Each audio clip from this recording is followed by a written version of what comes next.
É possível reverter uma revelia? Olha só que interessante. Porque vejam, a reflexão que eu quero fazer hoje com vocês é a seguinte.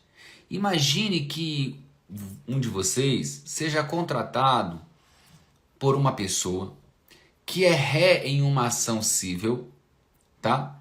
Só que essa pessoa ré, ela é um réu revel. Ou seja, imagine que você seja contratado ou contratada hoje para defender um réu revel em uma ação civil. Muitos advogados, muitos, falariam o seguinte: olha, já era, seu problema não tem solução. Você não apresentou a contestação, você é revel, então você vai perder esse processo. Acreditem, muitos falam isso. Beleza. O que significa dizer que muitas vezes essa situação da revelia pode também se apresentar como uma grande oportunidade para os advogados que de fato dominam a prática processual civil. Notadamente, quase caiu aqui meu computador. Notadamente, o processo civil. Então, é muito importante que você tenha esses conhecimentos ou esse tipo de conhecimento para você ter uma atuação técnica e eficiente lá no seu processo, tá? Então, a ação civil, ela se desenvolve de diversas maneiras e há inúmeros fatores que influenciam na decisão do juiz, e um deles é a revelia. Só que a revelia não pode ser tratada como um bicho de 7 cabeças. O advogado, a advogada que atua na área civil, esse profissional deve ser frio, deve ser calculista, deve trabalhar com estratégia, não precisa antecipar tese, E hoje eu vou dar um exemplo. Os meus alunos mais antigos conhecem esse exemplo. Mas como tem muitos alunos novos aqui, muitas pessoas que passaram a me acompanhar há pouco tempo, eu vou compartilhar uma experiência que eu vivi como advogado antes de ser juiz. Portanto, há muitos anos, há mais de 9 anos. Uma experiência que eu tive como advogado.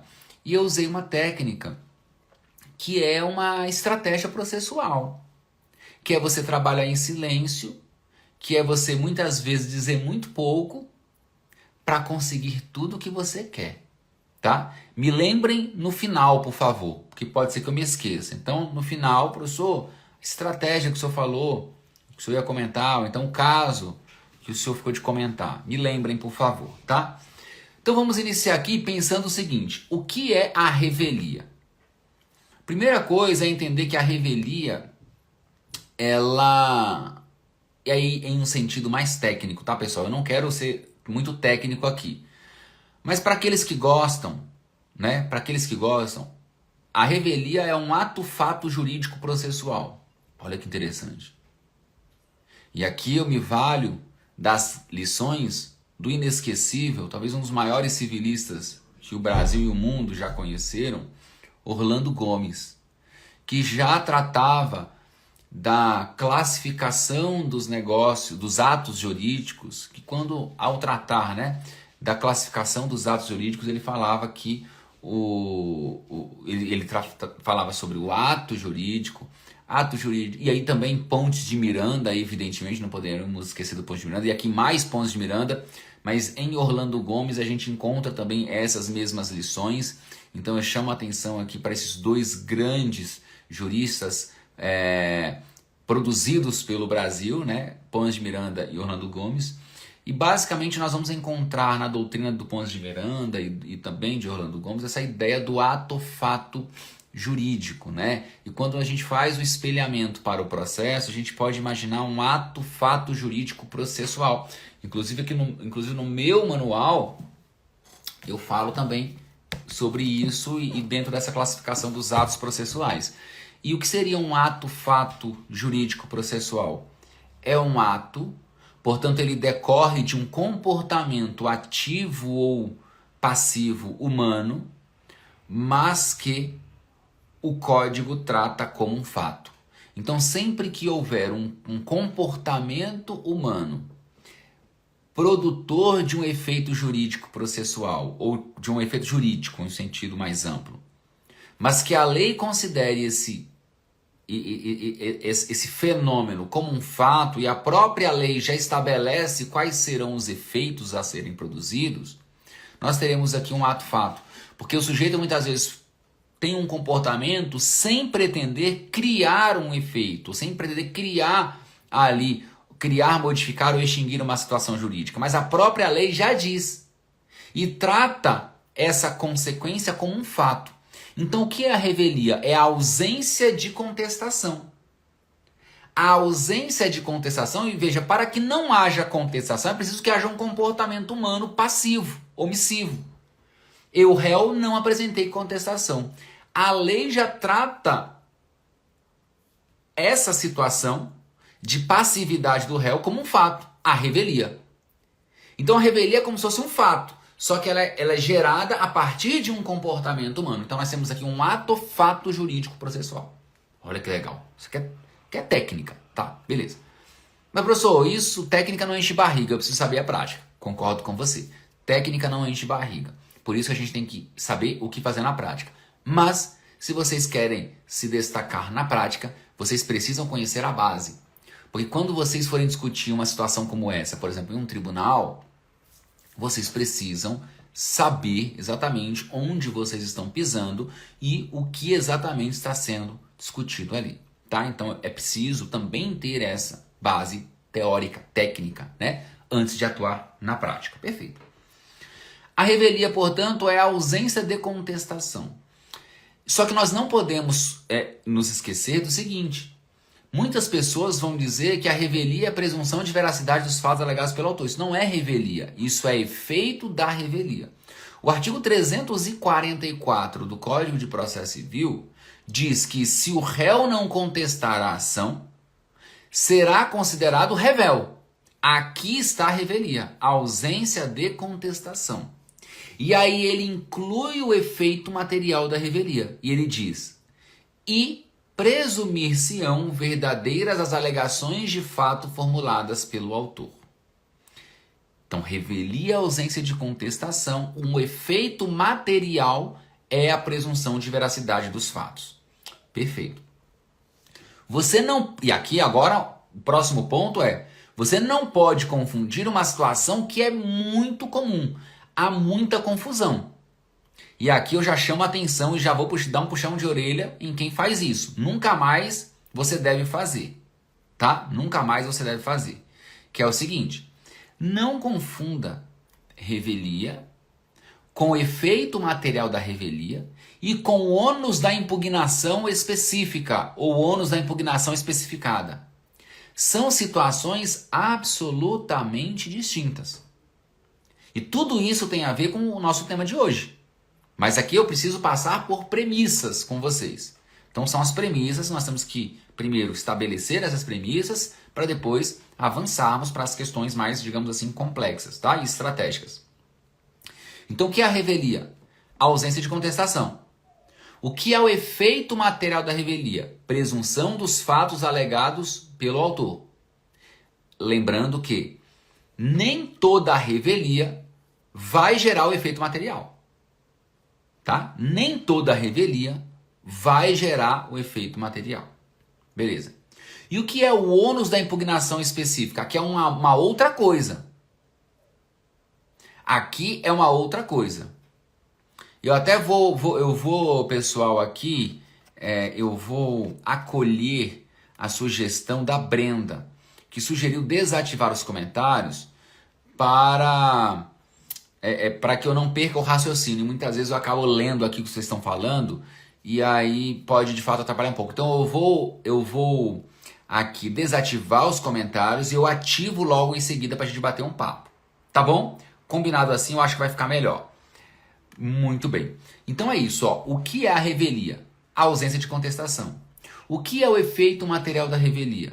presunção de veracidade dos fatos alegados pelo autor. Nem toda revelia gera o efeito material. Daqui a pouco eu vou falar quais são as hipóteses nas quais esse efeito não será produzido.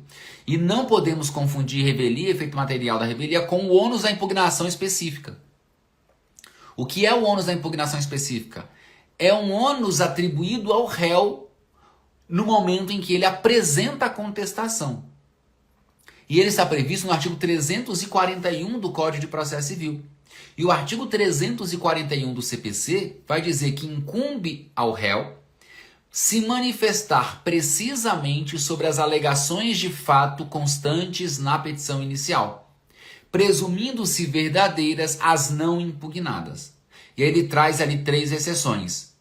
Salvo se não for admissível a seu respeito à confissão, a petição não estiver acompanhada do instrumento público que a lei considerar como da substância do ato e estiver em contradição com a defesa considerada em seu conjunto. Basicamente, o que significa isso? Sempre que o réu for apresentar uma contestação, ele precisa impugnar especificamente todos os fatos alegados pelo autor. Então, o réu, quando você for apresentar uma contestação, é muito importante, aqui é uma técnica de estrutura da contestação. Se preocupe sempre com os fatos. Se você vai negar os fatos que foram alegados pelo autor, apresente impugnação específica para cada ponto. Após você impugnar os fatos, apresente a impugnação para cada um dos pedidos. Então, o autor alegou inadimplemento contratual, restituição de valores, lucros cessantes, multa contratual. Você vai impugnar especificamente os fatos alegados pelo autor e depois você vai abrir tópicos para você impugnar cada pedido. Da resolução do contrato, a resolução a causa da resolução não foi um comportamento do réu, mas sim o próprio autor que gerou o inadimplemento contratual. O inadimplemento decorreu de um ato praticado pelo próprio autor. Logo, não faz jus o autor à resolução do contrato. Se Vossa Excelência entender pela resolução do contrato, que se reconheça a resolução por iniciativa do próprio autor, mas não como inadimplemento do réu. Em relação aos lucros cessantes, não há a falar em responsabilidade por danos materiais, por isso, por aquilo. Em relação à multa contratual, não é possível aplicar a multa ao réu. A multa deve ser aplicada, em verdade, ao próprio autor, porque foi ele que deu causa ao inadimplemento contratual. Então veja que desse jeito vocês vão conseguir apresentar uma impugnação específica naquele caso. Só que nós sabemos que muitas vezes, e eu sempre me vali dessa técnica do 341, do ônus da impugnação específica. Eu sempre me vali enquanto advogado e sempre me vali enquanto juiz também no momento de sentenciar. Por quê? Porque não raras vezes o réu, o advogado do réu, apresenta uma contestação meio genérica e ele não apresenta impugnação específica em relação a todos os fatos. Em muitos casos, o réu, traz uma contestação genérica só discutindo direito, e aí muitas contestações, elas parecem o seguinte, que o réu, ele foi lá no Google, achou um artigo científico sobre aquele instituto, foi copiando e colando, e ele não fala nada sobre os fatos, e nem apresenta uma impugnação jurídica específica para cada tipo de pedido. Então, fiquem atentos quanto a isso, porque se o réu fizer isso, em réplica, olha como o assunto de hoje tem a ver com o assunto de ontem. Em réplica, não, assunto de antes de ontem, né, de sexta-feira. Em réplica, o que o autor vai dizer para o juiz? Juiz, esse ponto ele é incontroverso, porque não houve impugnação. Há presunção de veracidade desse fato, porque o réu não o impugnou. E você vai trabalhando com essas ideias da impugnação específica. Eu vejo muitas vezes o advogado falando o seguinte, juiz, o réu não impugnou especificamente, o réu apresentou contestação, mas não impugnou especificamente esse fato. Então há revelia em relação a esse fato. Isso não é revelia. Por que não é revelia? Porque ele contestou. Ele só não apresentou uma impugnação específica a esse fato. Mas o simples fato de o réu ter contestado afasta a decretação da revelia. Então você não vai pedir a decretação da revelia. Nesse caso, você vai requerer a aplicação do ônus da impugnação específica, ou seja, vai dizer para o juiz que o réu não se desincumbiu do ônus imposto pelo artigo 341 do Código de Processo Civil. Ele deveria impugnar especificamente o fato, ele não impugnou. Então, em relação a esse fato, é preciso considerar a presunção de veracidade dele. Professor, mas isso não é a mesma coisa que o efeito material da revelia? É, mas são institutos diferentes e você tem que ser técnico. Então você tem que saber utilizar os institutos jurídicos. Uma coisa é o efeito material que decorre da revelia, outra coisa é o ônus da impugnação específica que não foi observado pelo réu em sua contestação. Se o réu contestou, ele não é revel, mas ele pode incorrer nesse fenômeno jurídico, na inobservância quanto ao ônus da impugnação específica. Tá bom? E olha que bacana, quando você alega isso, qual é a consequência prática? Imagine aqui, o réu apresentou contestação e não impugnou especificamente um dos fatos alegados pelo autor. O que diz o artigo 341? Que haverá presunção de veracidade. Qual é a consequência prática? Se haverá presunção de veracidade, significa que você não precisa mais provar. Há uma presunção de veracidade. Essa presunção é relativa, não é absoluta. Mas já há uma presunção. E a presunção, ela é benéfica para aquela pessoa que vai... essa presunção, na verdade, ela milita em favor daquele beneficiário, claro. Caberá ao réu produzir a prova agora. Então, se eu digo que o réu... Se eu digo o seguinte, juiz, em razão desse comportamento do réu, eu tive um prejuízo de 200 mil reais. O réu em contestação não fala nada sobre esse comportamento que eu disse que gerou uma prejuízo de 200 mil reais. Esse fato é presumido como verdadeiro, por ausência de impugnação específica. Então eu não preciso mais provar esse fato. O réu que deve provar que esse fato não aconteceu. Eu, como autor, vou fazer o quê? Vou me concentrar a provar apenas o valor desse prejuízo que eu disse que eu sofri. Porque aí eu tenho que provar. Mas o fato em si, ele não precisa mais. E muitas vezes, sequer o valor. Porque cabe ao réu também impugnar o valor. Então eu, como autor, na réplica, o que eu vou falar nesse caso? Juiz, foi narrado esse fato, o réu não apresentou impugnação específica. Foi narrado na inicial o valor devido, o réu não impugnou. Portanto, à luz do artigo 341 do CPC, ônus da impugnação específica, há presunção de veracidade em relação a esse fato. E em relação ao pedido, há incontrovérsia, porque o réu não impugnou o pedido. Veja, eu formulei um pedido de danos emergentes no valor de 200 mil reais e o réu não impugnou. Eu posso alegar, inclusive, que há incontrovérsia sobre esse pedido. Não houve impugnação, não há controvérsia. Inclusive, posso requerer em réplica o julgamento antecipado parcial do mérito. Artigo 356 do Código de Processo Civil. Para que o juiz, por meio de uma decisão interlocutória de mérito, julgue logo esse pedido. Veja quantos desenhos processuais aqui, em termos de estratégia, nós temos. Então você que é advogado, tem que dominar essas questões. Não adianta continuar com réplicas genéricas. Porque enquanto você continua com réplicas genéricas, você não faz o juiz pensar. E o juiz tem 4, 5, 10 mil processos. Ele vai tocar o seu processo como mais um.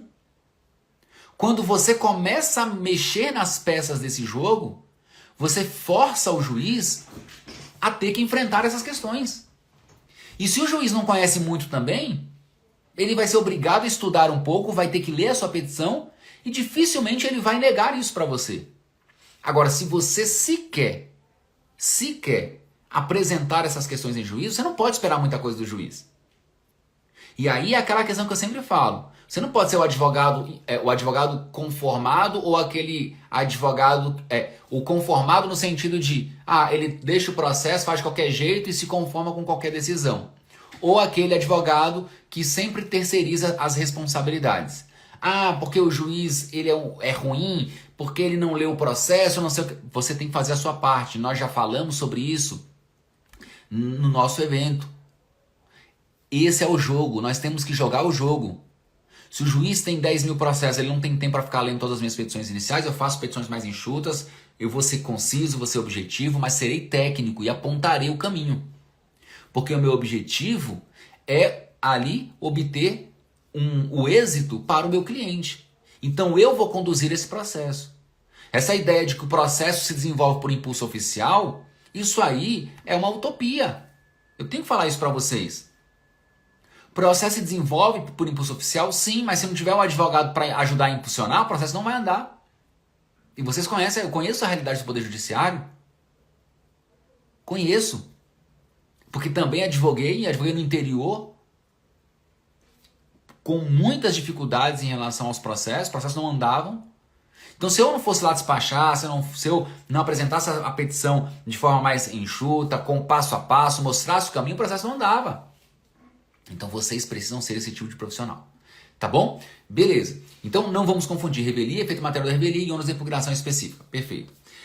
Lembrando que eu disse que nem toda revelia gerará o efeito material. Nem toda revelia gerará o efeito material, ou seja, a presunção de veracidade dos fatos alegados pelo autor. E quais são as hipóteses nas quais haverá revelia, mas não haverá essa presunção? 4 hipóteses.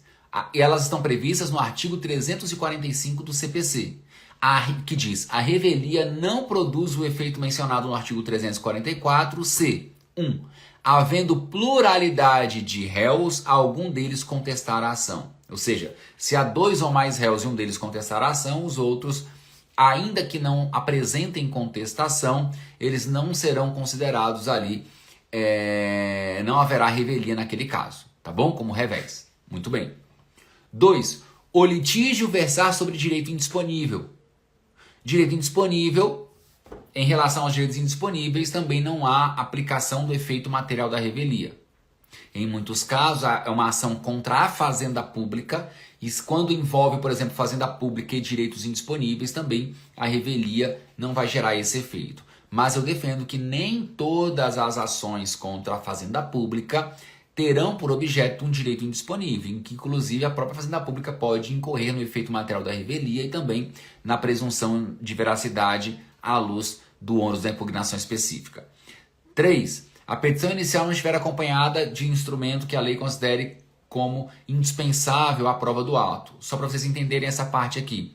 Se eu ajuizo uma ação de divórcio, significa que eu estou falando que eu sou casado e quero me divorciar. Só existe divórcio se houver casamento. Beleza. Só que eu só provo o casamento com a certidão de casamento, com instrumento público. Vamos imaginar que eu ajuize uma ação de divórcio e não junte a certidão de casamento. O réu não apresenta a contestação. Eu posso falar para o juiz, revelia, efeito material da revelia, tem que decretar o divórcio. O que o juiz diz? Não. Eu só posso decretar o divórcio se você provar que você está casado com a parte ré.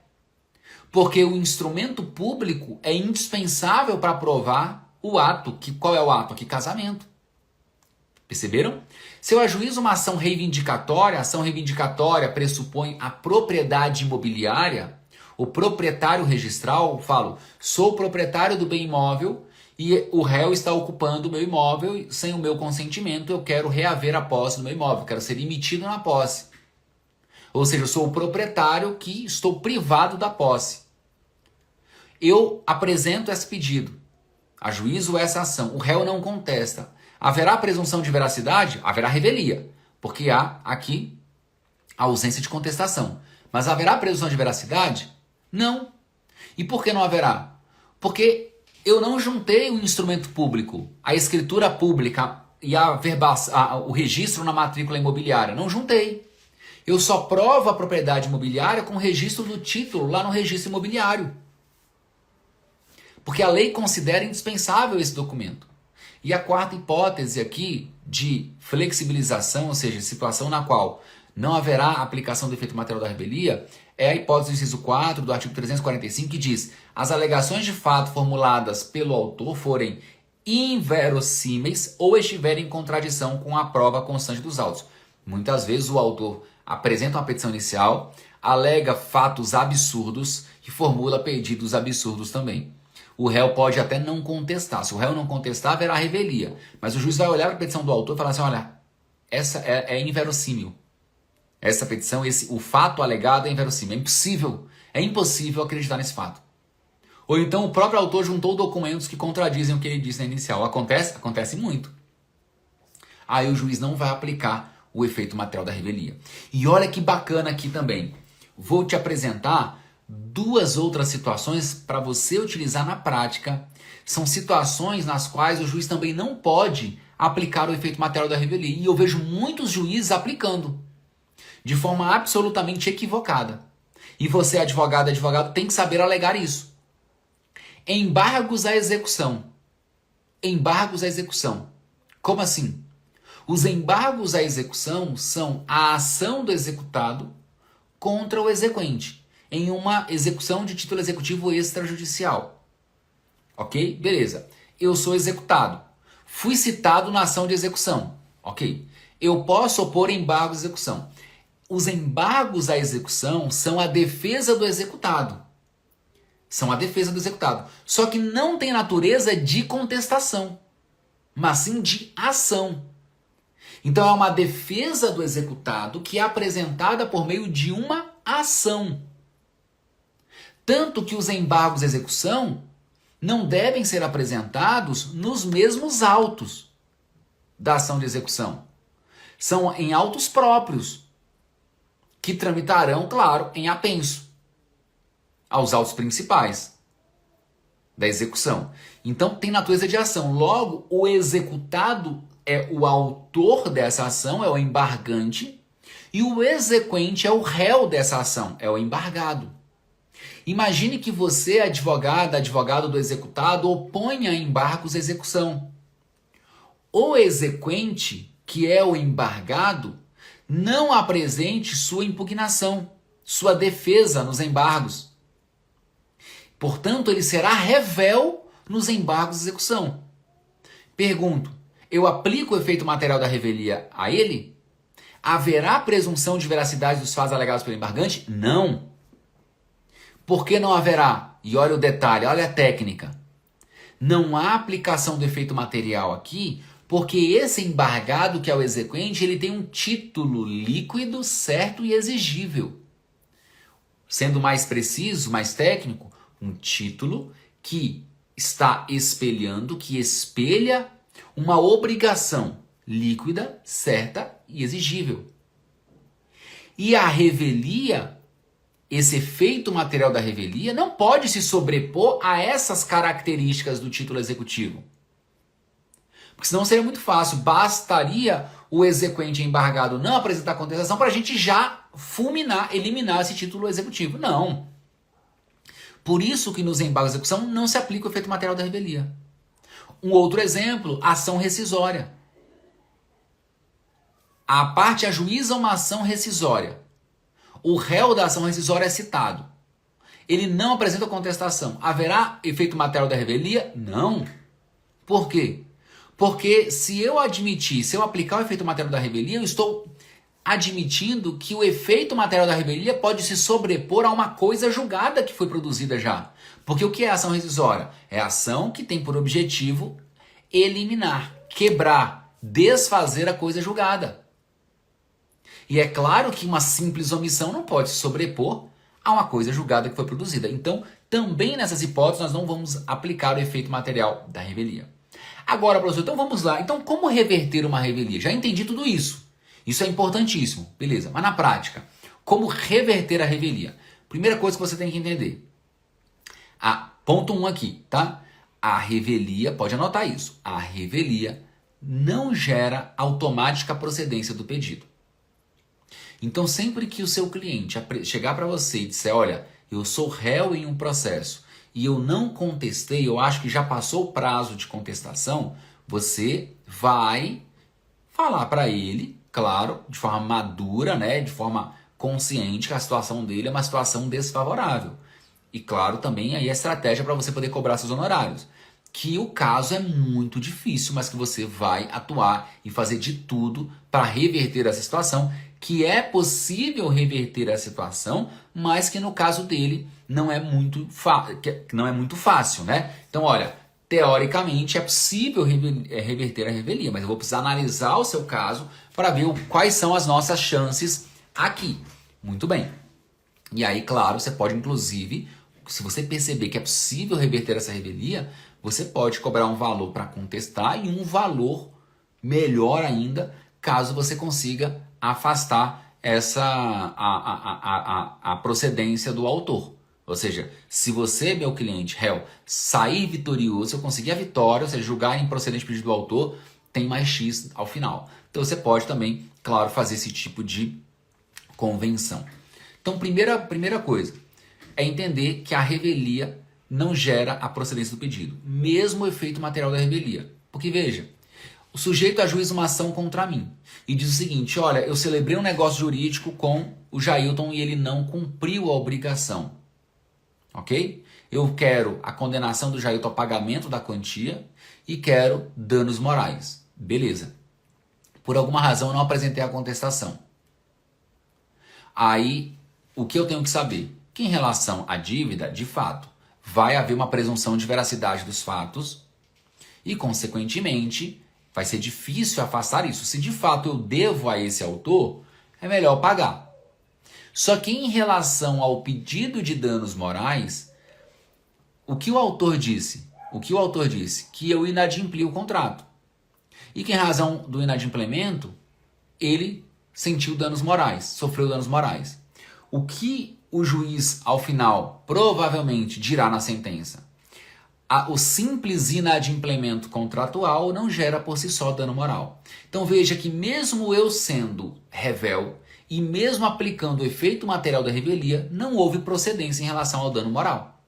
Então não é porque há uma revelia, não é porque há uma presunção de veracidade que vai haver ali a procedência do pedido. Tá? Então você tem que saber disso. Beleza.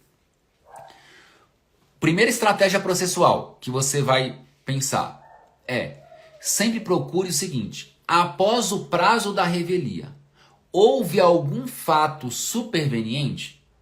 Perdão, após o prazo de contestação, né? Após operar a revelia, houve algum fato superveniente? Por que é importante você verificar isso? Porque todo fato superveniente pode ser alegado pela parte após o momento processual para alegar determinadas questões. Por exemplo, toda matéria de defesa deve ser apresentada pelo réu na contestação. Mas é possível que após a contestação ou após o seu prazo surja um fato novo. Esse réu pode ir a juízo no mesmo processo para apresentar esse fato novo? Pode. Pode. E essas hipóteses estão previstas no artigo 342 do CPC, que diz: depois da contestação, só é lícito ao réu deduzir novas alegações quando relativas a direito ou a fato superveniente. Competir ao juiz conhecer de ofício, prescrição, decadência, questões processuais, lá aquelas questões previstas no 337, etc. Por expressa autorização legal, puderem ser formuladas em qualquer tempo e grau de jurisdição. Beleza? Beleza. Seu cliente é revel, te procurou. Primeira coisa que você vai fazer: identifique, analise e verifique com seu cliente se há algum fato superveniente. Ok. Vamos imaginar que não haja nenhum fato superveniente. Amigas e amigos, a primeira coisa que vocês devem fazer, a primeira, é peticionar, apresentar a procuração e já requerer a produção de provas. O que eu vejo muitos advogados fazendo? Juntando procuração e apenas requerendo que as intimações, os atos processuais sejam feitas em nome daquele advogado, sob pena de nulidade. Ou então muitos apresentam uma contestação mesmo sabendo que há revelia. O juiz não vai ler sua contestação. E se você apresentar uma simples petição só requerendo que a comunicação dos atos seja feita em seu nome, você vai ficar esperando que o juiz fazer conclusão para a sentença e sentenciar. Então, seu cliente é revel, o processo está em curso, já apresente uma petição juntando a procuração e já requerendo produção de provas. Juiz, o réu é revel, mas a revelia não impede que o réu produza provas. À luz do artigo 349 do CPC, um dispositivo que parece que fica escondido, porque ninguém utiliza esse dispositivo. E o que diz o 349 do CPC? Ao réu revel será lícita a produção de provas, contrapostas às alegações do autor. Olha só, ao réu revel será lícita a produção das provas, contrapostas às alegações do autor, desde que se faça representar nos autos a tempo de praticar os atos processuais indispensáveis a essa produção. Se o processo já está concluído para a sentença, é mais difícil. É mais difícil. Mas eu, mesmo assim, apresentaria a petição, requerendo a produção de provas, a conversão do julgamento em diligência para produzir provas. Falaria que a prova é um direito fundamental, que está relacionada com o direito de acesso à justiça, com o devido processo legal. Falaria isso. Mas se o processo não tiver concluído para a sentença já, apresente logo a petição e já na sua petição você já vai indicar as provas que você quer produzir. Então você vai ler a petição inicial e vai já identificar, olha, a gente precisa produzir esse tipo de prova. Testemunha, depoimento pessoal do autor, por exemplo, e prova pericial. Então já apresenta ali a petição e o mais importante nessa petição, aqui a estratégia para a construção da petição. Você vai apresentar essa petição e ao apresentar a petição não adianta falar para o juiz o seguinte, eu quero essa prova, essa e essa. Não. Juiz, a parte autora alegou isso. O réu, embora seja réu, ele não concorda com os fatos alegados pelo autor e pretende produzir provas. E o artigo 349 do CPC permite que o réu requeira a produção de provas. Assim sendo, objetivando afastar o efeito material da revelia, ou seja, afastar a presunção de veracidade, porque essa presunção ela é relativa, requer ao autor o deferimento das seguintes provas. A. Depoimento pessoal do autor, tendo em vista isso e aquilo. Depoimento, produção de prova testemunhal para provar isso e isso. Rol de testemunhas abaixo. E lá no final da petição você vai rolar. Prova pericial para provar isso. Você tem que indicar a prova e dizer qual o objetivo dessa prova? É isso que um juiz espera do advogado. Não apenas pedidos genéricos, o juiz precisa saber qual o objetivo da prova. Então, sempre que vocês forem requerer a produção de provas, informem ao juiz qual a finalidade daquela prova. Qual a finalidade da prova. Aí eu pergunto a vocês, tá, réu, eu vou advogar para esse réu, só que eu olhei para o processo e percebi que a instrução processual já foi iniciada. É possível? É possível que isso ocorra. Por exemplo, o juiz já designou audiência de instrução. Ou o juiz não designou audiência, mas já deferiu produção de prova pericial. E agora? Você pode ainda assim requerer a produção de provas? Resposta: pode. Pode, porque a instrução ainda não foi encerrada. E enquanto a instrução não for encerrada, você pode requerer a produção de provas. Traga um julgado do STJ aqui, ó. Vou ler para vocês, trouxe especialmente para vocês esse julgado, tá? Ó, a decretação da revelia não impede a produção de provas pelo réu, desde que intervenha no processo antes do término da instrução processual. Se a instrução não foi finalizada, você pode requerer a produção de provas também. Também. Tá bom? Importantíssimo. Agora vem a parte mais dramática. E aqui eu vou habilitar os comentários só para eu saber se está fazendo sentido aí para vocês, tá bom? Falem para mim. Estão pegando aqui? Tá fazendo sentido, pessoal? Olha a cereja do bolo. O que eu vou ensinar para vocês é, assim, uma estratégia pouquíssima usada, tá? Pouquíssima usada. E aí, ela é importante, muito pouco usada, ela é muito importante, só que não é fácil utilizar. Nem sempre vai dar certo. Tá? Nem sempre vai dar certo. Pouco usada, mas e nem sempre dá certo. Muito bem. Imagine vocês o seguinte cenário. Réu te procurou para defendê-lo. Só que já passou o prazo da contestação, claro, e já passou o prazo da instrução, ou seja, a instrução já foi finalizada. Ou pelo menos os autos já estão conclusos para a sentença. Ok? Beleza. O que fazer agora? Muitas pessoas falam, agora é chorar. Nada disso. Não pra gente. Não pra gente. A depender da situação, haverá um mecanismo muito interessante, que é o seguinte, vou dar um exemplo só para contextualizar, e a partir desse exemplo, vocês poderão visualizar no caso concreto outras hipóteses, conforme o caso surja no escritório de vocês. Então vamos lá. Não é matéria de ordem pública não, estou querendo discutir o mérito. O mérito, matéria de ordem pública a qualquer momento, aí com certeza, não é isso. É mérito. Réu, autos conclusos para a sentença. Tá? Autos conclusos para a sentença. Veja, imagine que se trate de uma ação de cobrança. Uma ação de cobrança. O autor diz, o réu me deve 200 mil reais. Emprestei 200 mil reais para o réu e ele não me pagou. Prazo para contestação passou. Seu cliente não apresentou contestação. Beleza. Você foi contratado. Quando viu o processo concluído para a sentença. E agora?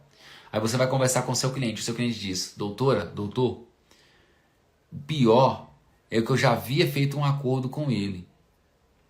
E eu passei para ele, por exemplo, um carro ou um terreno e ficou por isso mesmo.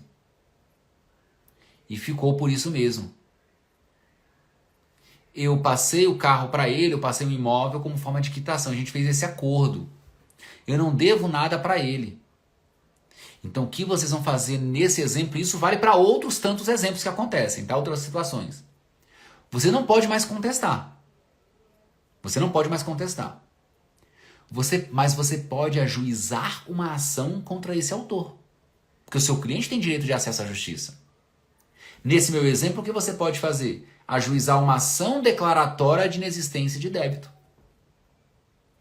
Veja, o fato de você não ter contestado o pedido desse autor não impede que você proponha uma ação contra ele, uma ação declaratória. Aí você vai ajuizar essa ação declaratória contra ele, ou de inexistência de dívida, ou de inexigibilidade. Isso vai depender do caso concreto, tá? Vai depender do caso concreto. Pode ser que a dívida não exista, pode ser que a dívida exista, por exemplo, e por alguma razão ela está sujeita a uma condição, e essa condição não foi implementada ainda e por isso que ela não pode ser exigida. Mas você pode ajuizar uma ação declaratória, por exemplo. Nesse meu exemplo, eu ajuizaria uma ação declaratória de ou inexistência de dívida ou de inexigibilidade. E olha que interessante, ao ajuizar essa ação, eu vou requerer aqui a distribuição por dependência. Porque há uma conexão entre as duas demandas. Mas olha, formalmente não há conexão. Porque não há identidade entre causas de pedir e pedidos, ou pedidos. Artigo 55 do CPC. Mas eu aplico o parágrafo 3º do artigo 55, que trata da teoria materialista da conexão. Não sei se vocês já ouviram falar. Da teoria materialista da conexão, que vai dizer o seguinte: quando duas ou mais ações estiverem tramitando perante juízos distintos, igualmente competentes, ainda que não haja formalmente uma conexão, esses processos devem ser reunidos para julgamento conjunto, se houver risco de decisões conflitantes. Nesse nosso exemplo, não há a mesma causa de pedir. Qual é a causa de pedir nessa ação? A inexistência da dívida. Qual é a causa de pedir da outra? A existência da dívida. Tá?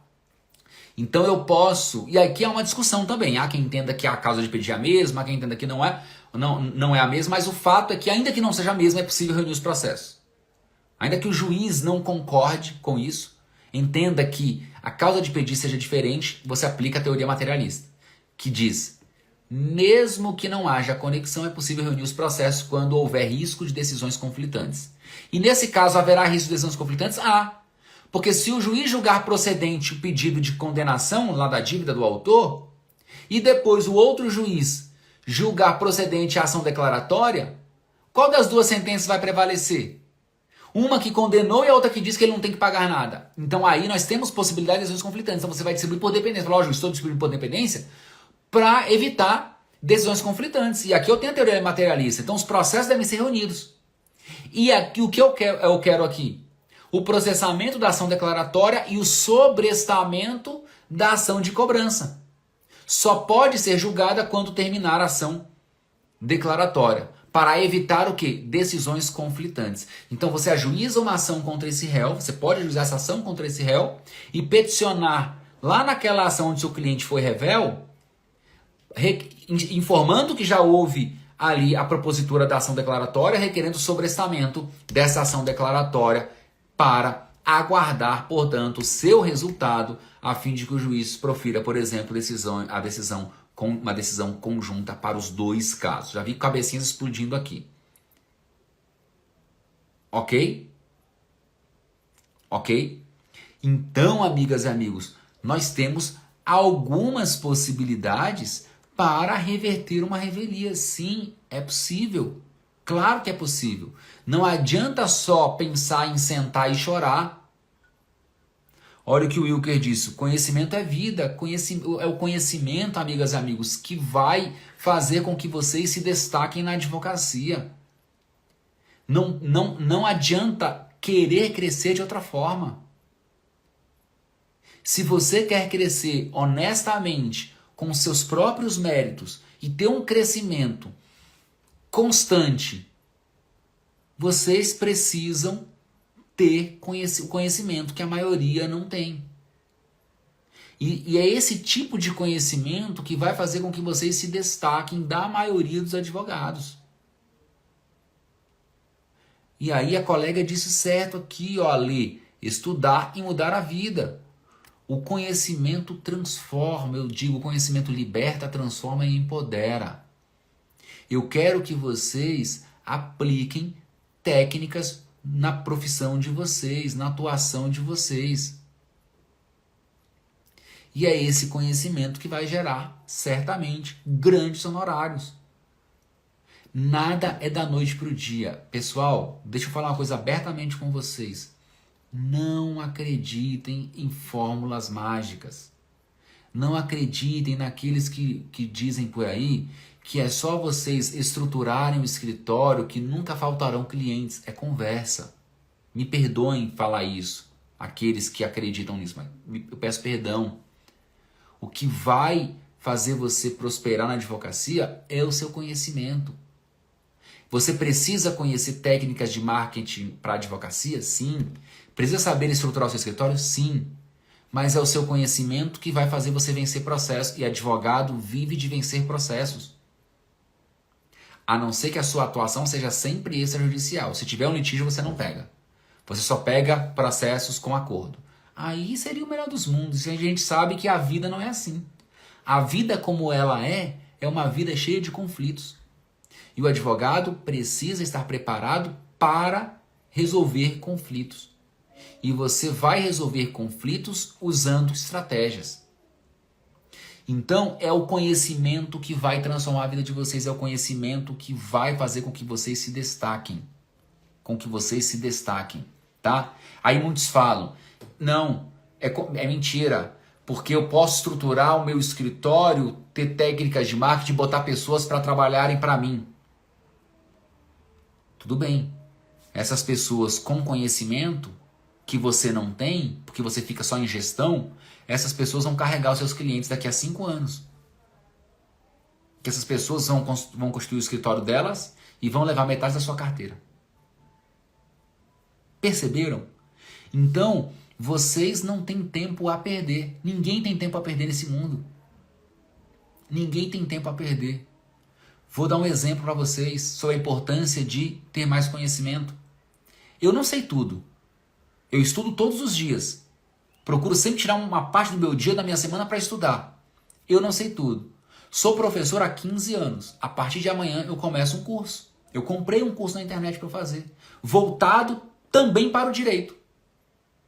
É uma área em relação à qual eu não tenho tanta experiência e preciso me aprofundar. O que foi que eu fiz? Comprei um curso de um professor que eu respeito e comprei 3 livros sobre esse assunto. A partir de amanhã, eu passo a acordar às 5h40 da manhã. Minha esposa não me deixa mentir, eu poderia até trazer ela aqui. Eu acabei de falar para ela. Organizei minha agenda da semana, porque eu vou viajar na outra semana.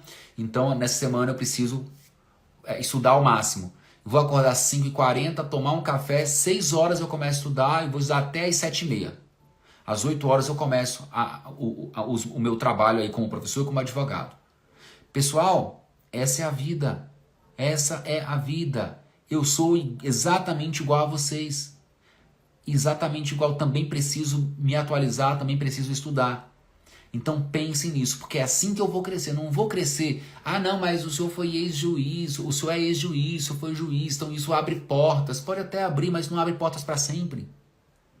Hoje as pessoas lembram de mim, o Jailton acabou de sair da magistratura, muita gente querendo falar comigo, me contratar, mas daqui a 2 anos ninguém lembra mais.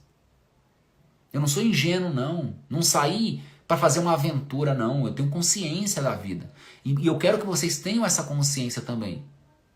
Porque é o meu estudo diário que vai transformar a minha vida, vai continuar transformando a minha vida. É o estudo de vocês que vai transformar a vida de vocês também. Tá legal? Uma linda semana a todos vocês. Um abraço.